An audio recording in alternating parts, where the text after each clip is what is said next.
Welcome to Bloom Psychology. The following is a short, commute-friendly excerpt from our recent clinical webinar, Is It Time for Testing? To watch the full presentation and download the companion toolkit, check the link in the description below. Let's dive in.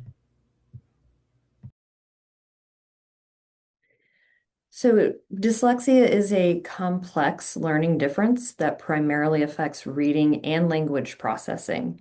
It's not a reflection of intelligence or effort, but rather a neurological variation that influences how individuals process written and spoken language.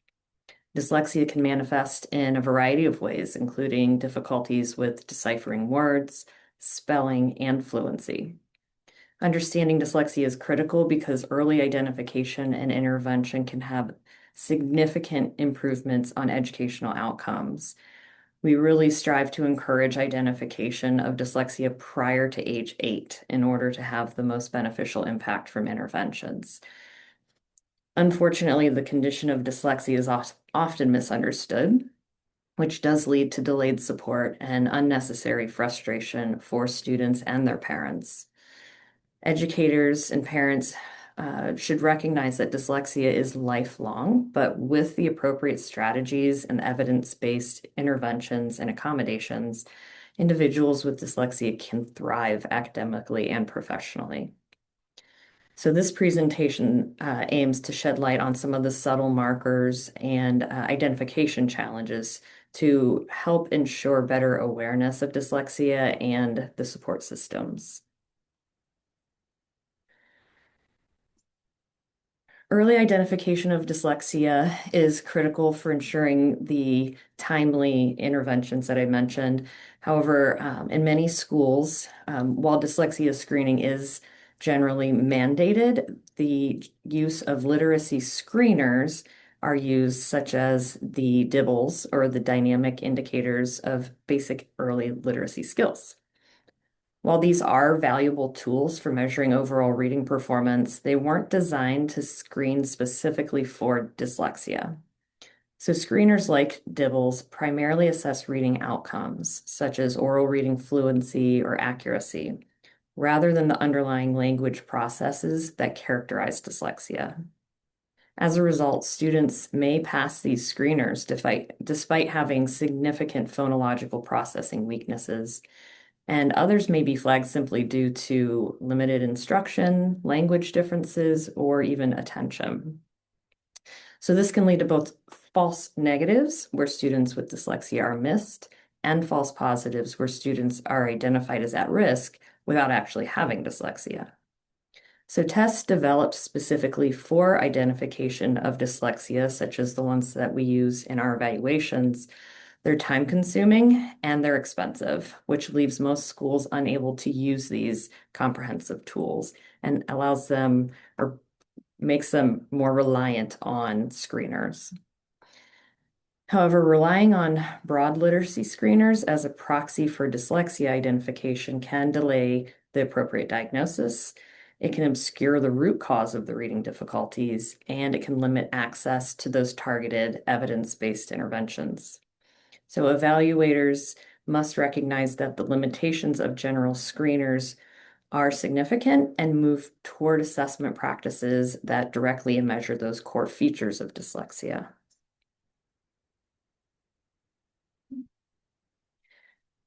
Okay. So now we'll discuss some of the more subtle signs of dyslexia that parents, teachers, and medical providers might notice, but may not recognize as a reason to follow up with a recommendation for an evaluation. So in the preschool years, these include delayed speech and pronunciation issues, difficulty with rhyming, challenges recognizing or naming letters, even when it's in their own name, and frequent word retrieval problems. So evaluating language as a component of a dyslexia evaluation is important, and it is often not a component of most screeners.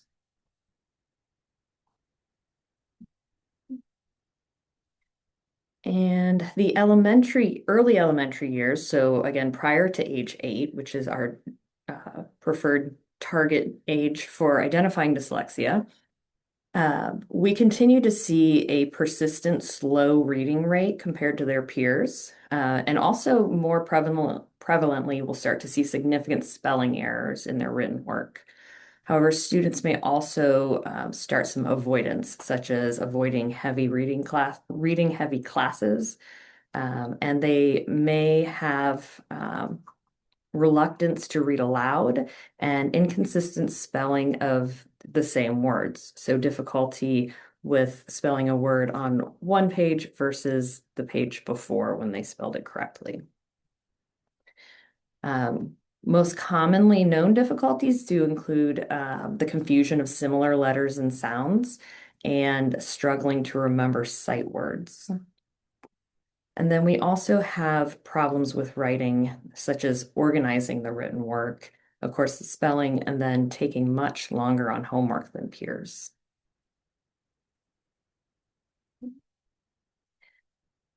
And then on to adolescence and the later elementary years in adolescence, that persistent slow reading pace, and oftentimes parents and will say that their kids are taking way too long on their homework assignments, and the child or teenager will also feel exhaustion and frustration that their peers can get through work significantly faster than they themselves are getting through it. We continue to see the spelling errors in their written work, and then the avoidance, especially in high school when they have those elective opportunities, they will try to avoid more of the heavy reading-based classes, and then also they'll experience difficulty learning foreign languages. This often results in students struggling with those core classes that are required for graduation. We also can see inconsistent test performance where students will perform better on oral exams and struggle more on written exams. There is also a pronounced gap between listening comprehension and reading comprehension. So the child or adolescent who loved being read to when they were younger will continue to avoid reading on their own. And then in adulthood, dyslexia often shows up in less obvious ways, especially in those individuals who have developed strong coping strategies. So some common signs for adults include, again, continued slow or effortful reading, needing to reread text to fully understand it, continued difficulty with spelling, and particularly in unfamiliar or multisyllabic words. Adults may avoid reading for pleasure or feel fatigued after tasks that require heavy reading and writing. Uh, Adults may continue to mix up similar looking words. They may have trouble recalling specific words even when speaking or writing. And then they often have challenges with required tasks such as note taking and written organization in both school and in the workplace. Many adults with dyslexia are highly capable thinkers and problem solvers, but reading and writing tasks may take significantly more time and energy than expected.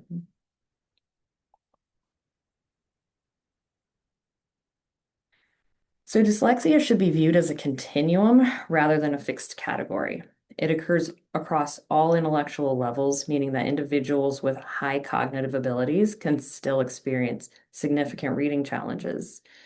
There are no clear cutoff points that separate dyslexic from non-dyslexic individuals. Instead, symptoms can vary in severity and impact, similar to ADHD and autism. This perspective is important because it highlights the need for that broader identification method involved in the comprehensive testing that considers several factors instead of relying on strict limits and cutoffs often used in screening measures. Recognizing dyslexia as a spectrum can help educators and clinicians also tailor those interventions to individual needs and ensure that students receive appropriate support regardless of where they fall on that continuum. So dyslexia can affect anyone, including children with high intelligence and strong verbal skills. These strengths actually can hide reading difficulties so that a child might appear very intelligent and seem smart, yet still struggle with those basic decoding skills, spelling, and reading fluency. So the early testing and support are really important to ensure that those individuals get the help they need, regardless of how capable they appear in other areas of school and life.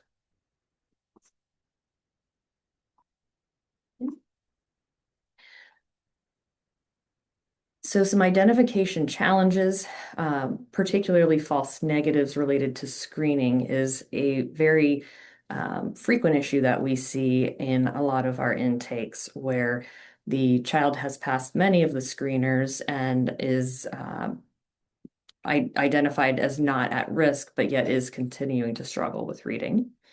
Current screening tools may miss subtle signs of dyslexia, resulting in false negatives or undetected reading difficulties. And despite these state-mandated screening programs, students who are identified as not at risk can later exhibit significant reading difficulties. These false negatives can be up to 30% of students, particularly minority students. These oversights then delay intervention and allow academic struggles to continue and get worse over time. So continuous monitoring and comprehensive evaluation are then essential to minimize these false negatives and ensure that all students get the support that they need. The response to intervention approach used by school systems can be very helpful for many students, but for these more subtle cases, it often delays that comprehensive evaluation and rarely includes the cognitive testing that we need for understanding of how they process information. This means that highly verbal or high ability students who are statistically average in their performance, this may be masking their real needs and they're missed. So being aware of early warning signs allows educators, pediatricians, and parents to advocate for additional testing when it's necessary. Thanks for listening. If you found this helpful, you can access the full in-depth webinar and our professional resources at bloompsychologyservices.com. The link is right below in the description.